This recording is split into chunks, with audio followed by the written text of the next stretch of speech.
지난주 후반부터 우리 시장은 1월 옵션 만기에 대한 부담으로 그야말로 종잡을 수 없는 흐름이 이어지고 있습니다. 자, 만기 이후는 어떻게 대비해야 될지 3인의 전략에서 알아보도록 하겠습니다. 오늘 이 시간에는 머니투데이 방송의 이학영 전문위원과 동양증권 투자전략팀의 이재만 연구원과 함께 하겠습니다. 두 분 안녕하십니까? 안녕하세요. 시장 중심이 되는 키워드를 하나씩 확인해 보겠습니다. 먼저 5위부터 3위까지의 키워드를 화면을 통해서 확인해 보도록 하겠습니다. 오늘의 5위 키워드는 정치 테마주 즉각 거래 정지 검토입니다.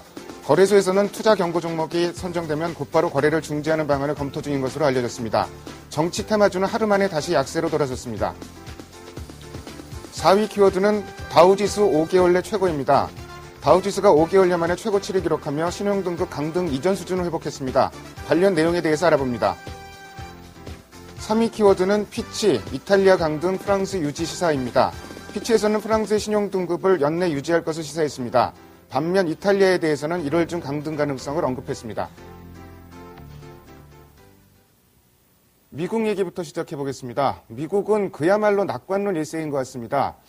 사실 알코아 실적 발표가 시장에서 이렇게 긍정적으로 받아들일 거라고는 좀 예상을 못했었는데 예상치 정도 실적을 기록했는데 굉장히 긍정적으로 받아들이고 있습니다. 미국뿐만 아니라 유럽에서도 좀 긍정적으로 받아들이고 있는 것 같고요. 이러다 보니 어닝 시즌 그렇게 나쁘게 볼 이유도 좀 없을 것 같은데요. 이학영 의원님께서 어닝 시즌 긍정적으로 봐도 되는지 이런 부분 말씀해 주시고요. 그리고 이제 우리 시장이 지금 뉴욕 증시 흐름을 따라가지 못하고 있는데 그 원인이든지 전망 이런 부분도 같이 말씀해 주십시오. 네, 어닝 시즌에 대한 평가 계속 며칠 전부터 말씀드리고 있는데요. 분명히 이번 분기는 전년 동기 대비요. 이익의 증가율은 7.2%로요. 그동안 3분기 연속으로 17에서 19%씩 늘어났던 거에 비해서는요, 이익의 증가가 상당히 둔화됩니다. 그렇지만, 말씀드렸다시피, 이익의 증가가 작다는 것 자체가 오히려 어닝 서프라이즈를 나올 가능성이 커졌다는 어찌 보면 역설적 어떤 경험이고, 역설적 전망이 나오겠다는 것이죠. 바로 그 점이, 최근에 어떤 주가의 어떤 어닝 시즌을 보는 미국의 대체적인 시각입니다. 또 한 가지 말씀하신 대로요. 긍정적인 어떤 입장을 취하는 투자 전략가들이 계속 늘어나고 있는 거 분명합니다. 물론 시장이 올라가면 어떤 긍정적인 논자가 많이 나오고요. 시장이 떨어지면 또 언제 그랬냐 싶듯이 또 좀 안 좋게 생각하는 전략가들의 코멘트가 많이 나오지만요. 최근엔 분명히 긍정적인 의견을 얘기하는 사람이 많이 있습니다. 특히 골드만삭스 같은 경우는 아시다시피 최근 들어서 그렇게 시장은 썩 좋지 않게 보고 있습니다. 특히 미국 경제에 대해서 자체적으로요. 다만 오늘 좀 의견을 상당히 많이 바꾼 의견을 냈습니다. 우리 시청자분들 많이 귀 익숙하실 텐데요. 데이빗 코스냐면 상당히 유명한 투자 전략가가 되겠는데요. 쉽게 얘기해서 바이 아메리카라고 했습니다. 지금 미국 주식을 사야 된다는 얘기인데요. 그것은 다름 아니라 유럽의 문제 여전하지만 지금 미국이 워낙 좋아지고 있다는 것, 그것에 주목하자는 것이죠. 만약 정말 좋아진다면 어떤 것을 사야 될까요? 우리도 쉽게 얘기할 수 있지만 시장이 정말 좋아진다고, 경기가 좋아진다고 살 때는 경기 민감주를 사야 되는 것이거든요. 이분도 똑같은 얘기를 하고 있습니다. 경기 민감주를 사라고 얘기하고 있습니다. 경기 민감주 대표적인 것이 자동차고 건설이고 이런 것들이 되겠는데요. 몇 가지 종목 예를 들어 드리겠습니다. 대표적인 3대 메이커 중에 하나죠. 포드 자동차를 사라. 제가 작년에 S&P 전체적 얘기할 때 구디어 타이어가 지금 탑픽이 올라 있다라는 얘기를 해드렸는데요. 오늘 자동차를 자체로 포드 자동차를 얘기를 하고 있고요. 또 이제 CSX라는 회사 들어보시면 계시겠죠. 초대형 해운 회사입니다. 운송 회사가 되겠고요. 톨 브라더스라고요. 주택 건설업체인데 보통 주택이 아니라 좀 고급 주택을 파는 또 유명한 회사인데요. 이런 주식을 사라고 하고 있습니다. 그것은 바로 경기 민감한 주식을 사고 이런 것을 갖고 주가가 올라갈 것이란 예측을 한다는 것이죠. 물론 이분 얘기고 누구나 동감하는 건 아니지만 일단 영향력이 있는 전략이면 틀림없어서 제가 소개해드렸고요. 또 마지막 질문은 제가 듣기에는 왜 그럼 우리나라 못 쫓아가느냐는 것인데 맞습니다. 지금 잘 못 쫓아가고 있죠. 4일 연속 정도 시장의 미국의 시장 견주할 때도 우리 시장은 빠졌고요. 올라갈 때도 오늘 잘 못 올라가고 있습니다. 두 가지 요인이 있다고 봅니다. 가장 중요한 것은 여전히 유로화가 여전히 불안하다는 것이죠. 유로화는 좀 안정만 되면 좀 더 이상 떨어지지만 않더라도 분명히 우리 시장에 분명히 찬스가 있다고 보고 있는데요. 그만큼 유로화가 좀 약해지면 달러가 강해지는 것이고요. 달러가 강해지면 우리는 원화가 약세되는 것인데요. 물론 하루 이틀 지금 원화가 좀 안정됐지만 지금 유로화 자체의 불안정성은 여전하다는 것이 분명히 부담입니다. 다만 그거보다는 최근에 3, 4일은 우리 앞서도 얘기 나오셨지만 지난 주말부터 지금 옵션 만기에 따른 어떤 본질적인 투기적 거래보다는 선물을 통한 그리고 프로그램을 통한 차익성 거래가 워낙 많이 나오고 있기 때문에요. 즉 기계적인 매매가 많이 나오고 있고 특히 내일까지 많이 나올 가능성이 있기 때문에요. 물론 살 수도 있고 팔 수도 있지만은요. 그런 것에 대한 어떤 부담감입니다. 조심스러운 예측이지만 미국 시장 쪽에 좀 동조화되지 않을까라는 이번 5분 만기가 끝나면 그런 점 한번 기다려보고 싶네요. 미국의 주식시장에 대한 분위기, 낙관론이 높은 것만은 좀 분명한 것 같고요. 우리 시장, 내일 옵션 만기인데 만기 이후에는 미국 시장의 흐름을 좀 쫓아가는 이런 흐름이 나타나길 좀 기대해 봅니다. 사실 미국뿐만 아니고 유럽 쪽도 최근에는 좀 악재에 좀 내성이 생겼다 그럴까 좀 이런 부분이 있습니다. 물론 이제 긍정적인 뉴스도 나왔습니다. 피치에서 연내 프랑스의 단급 강등을 하지 않을 것이다 이런 의견을 좀 내놨고요. 반면에 이제 이탈리아는 1월 중에 등급 강등 가능성이 있다. 이렇게 얘기가 나왔습니다. 근데 반면에 또 이제 S&P 같은 데서는 1월 중에 프랑스에 대해서 입장을 정리하겠다 이렇게 나왔는데 결코 긍정적인 뉴스는 아닌 것 같고 좀 이렇게 좀 부닥치는 양상이고 또 이제 1월 16일 같은 경우에는 이제 그리스의 2차 구제금융 지원 논의가 시작됩니다. 그래서 헤어컷 비율 논란이 있는데 독일은 계속 이제 75% 얘기하고 있고 이런 부분 또 이탈리아 국채금리 요새는 시장에 스포트라이트를 받지도 않는 것 같은데 여전히 7%대입니다. 이런 부분이 좀 묻혀지고 좀 내성이 생긴 것 같기도 한데요. 이재만 연구원께서는 글쎄요, 유로존 상황 좀 어떻게 보세요? 아무래도 이제 유럽 위기 자체는 다소 연말에서 연초 사이에는 좀 소강 상태를 보인 거는 사실이긴 한 것 같습니다.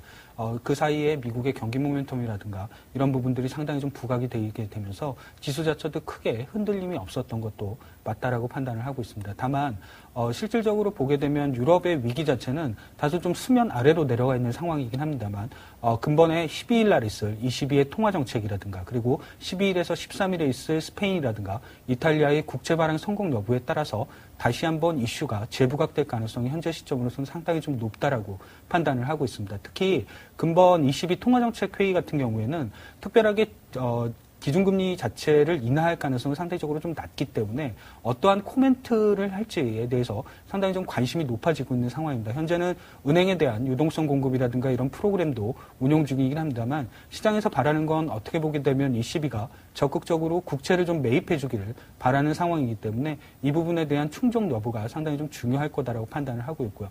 이탈리아라든가 스페인 역시도 연초 이후 처음으로 발행하는 국채이기 때문에 상당히 응찰률이라든가 그리고 낙찰금리가 중요하게 어떻게 보게 되면 시장의 좀 방향성을 결정할 가능성이 높은 시점이라고 판단을 하고 있습니다. 어떻게 보게 되면 그리스라든가 이런 쪽의 문제가 여전히 아직은 좀 남아있는 상황이고 말씀하신 것처럼 이탈리아의 국채금리 역시도 이전에 구제금융을 받았던 국가들의 국채금리하고 유사한 수준이 한 7%대를 계속 상회하고 있기 때문에 실질적으로 위험이 없다라고 본다라기보다는 다시 한번 좀 부각될 가능성이 있고 S&P라든가 이런 곳 역시도 프랑스뿐만 아니라 이탈리아라든가 스페인이라든가 이런 EU 경제 대국들의 신용 등급 강등 가능성을 여전히 가지고 있기 때문에 실질적으로 위험이 돌발적으로 좀 나타날 가능성이 있다는 점을 항상 좀 유념할 필요가 있지 않나라고 판단하고 있습니다. 그러니까 내성은 생겼지만 아직은 조금 더 조심해야 된다 이런 말씀이시죠? 예.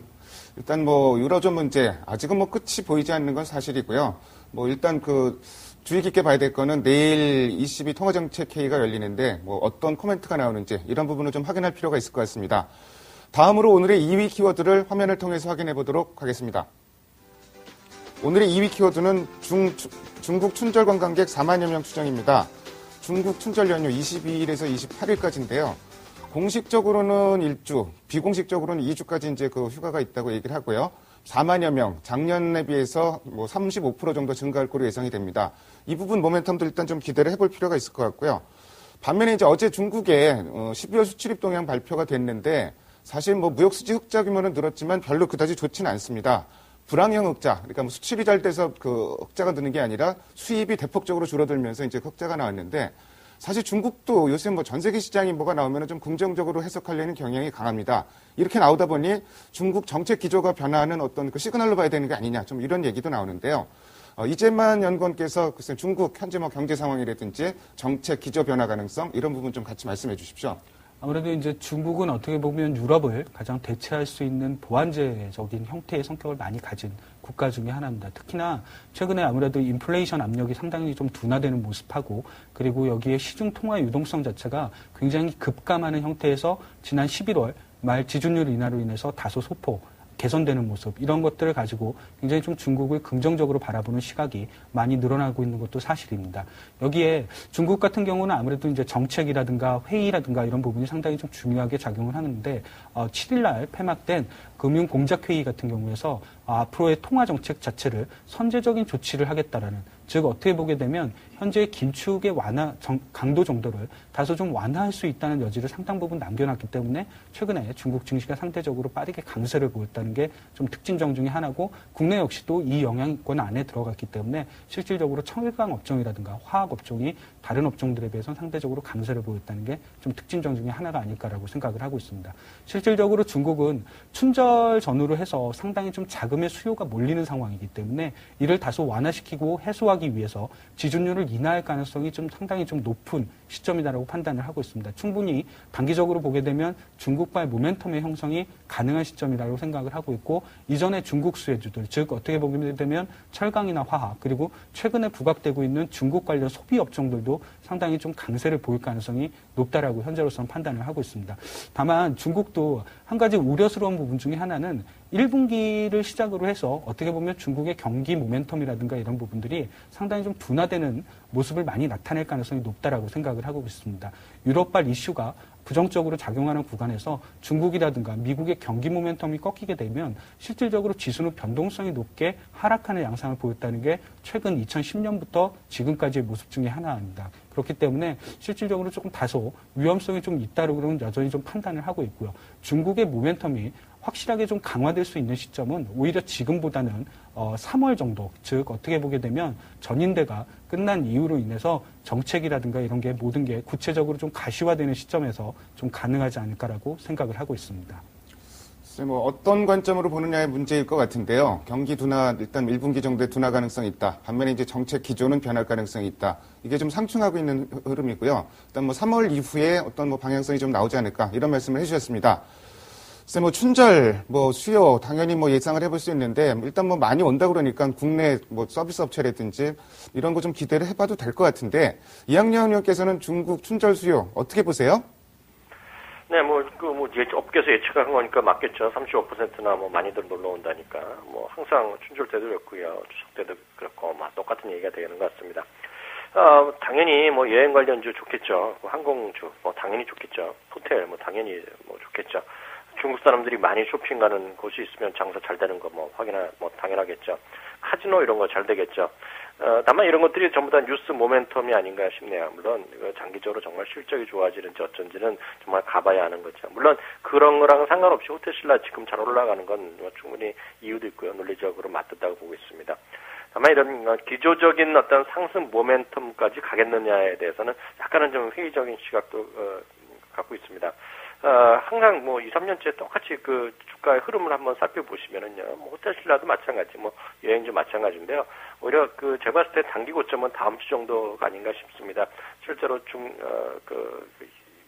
시장 휴장 기간에 들어가고 정말 휴가 기간 들어가면은요, 단기적인 모멘텀은 꺾일 가능성이 있다고 보고 있습니다. 다만, 장기적으로 정말 현실성이랑 실현 가능성 언제 될지 모르겠지만, 한중 FTA 관련해서는 항공주 정도가 중국에서 워낙 우리나라에 대한 여러 가지 협상을 하면서 그 중에 하나 큰 것이 비자에 대한 쿼터 문제 이런 거 확대 이런 거기 때문에요. 인적 교류에 대한 관심이 가장 높아지지 않을까라는 기본적인 생각을 갖고 있습니다. 춘절 모멘텀은 그야말로 뉴스 모멘텀, 단기 모멘텀으로 접근할 필요가 있을 것 같고, 한중 FTA 관련해서 이제 어제도 말씀해 주셨는데, 일단 항공주 쪽이 좀 수혜를 볼 가능성이 있지 않느냐 이런 말씀도 덧붙여서 말씀해 주셨습니다. 다음으로 오늘의 1위 키워드를 화면을 통해서 확인해 보도록 하겠습니다. 오늘의 1위 키워드는 옵션 만기 부담입니다. 뭐니 해도 오늘 흐름은 옵션 만기, 다른 부담으로 좀 요약을 할 수가 있을 것 같고요. 외국인 선물 매도하면은 프로그램 매물 나오고, 이게 외국인 선물 매매 방향성에 따라서 시장이 계속 따라가는 좀 이런 제한적인 흐름이 반복되고 있습니다. 어쨌든 내일까지는 어쩔 수 없이 옵션 만기니까 이런 흐름이 나타날 텐데요. 이학년 의원께서 내일 시장 예측하기는 거의 좀 어려울 것 같은데, 일단 살펴봐야 될 부분, 이런 부분 좀 말씀해 주시고요. 만기 이후 전략도 같이 말씀해 주십시오. 네, 뭐 이런 흐름은 옵션 만기일, 특히 1월 달의 흐름은 그거는 뭐 상당히 뭐 불가피하다라는 생각 갖고 있습니다. 작년에도 그랬고요. 재작년에도 똑같은 흐름이었습니다. 다만 제가 말씀드릴 수 있는 것은요, 이번 만기가 지나고 나서 그 어떤 주체별 여러 가지 투자 주체가 있지만 다시 중심은 외국인이 다시 들어올 가능성이 크다고 보고 있습니다. 진짜 외국인이 살지 아니면 유럽이 부진해서 우리 시장이 계속 뭐 부진할지 모르겠지만은요.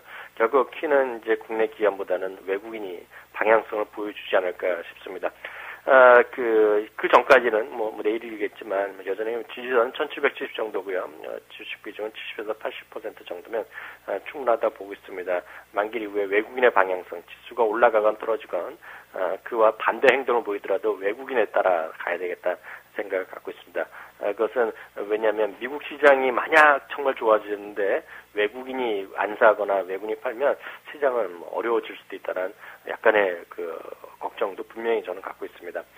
그 반면에 외국인이 정말 산다면 어떨까요? 외국인이 산다 그러면 제 생각에는 그 근거는 미국이 좋아진다는 바탕을 갖고 있습니다. 미국이 유럽이랑 상관없이 좋아진다는 정말 많은 다수의 투자 전략가, 물론 조금 더 많은 거라고 부를 수 있고 여전히 보수적인 분들도 많지만 그런 긍정적인 논자의 의견을 본다 그러면 분명히 사면 경기 민감주를 살 것인 것은 교과서적으로 사실이고요. 만약에 미국의 경기가 좋아져서 경기 민감주가 산다 그러면 외국인 투자가도 첫 번째 관심은 대한민국도 마찬가지 경기 민감주라고 보고 있습니다. 뭐 내수주나 뭐 방어적 주식 이런 거 살 때가 아니고요.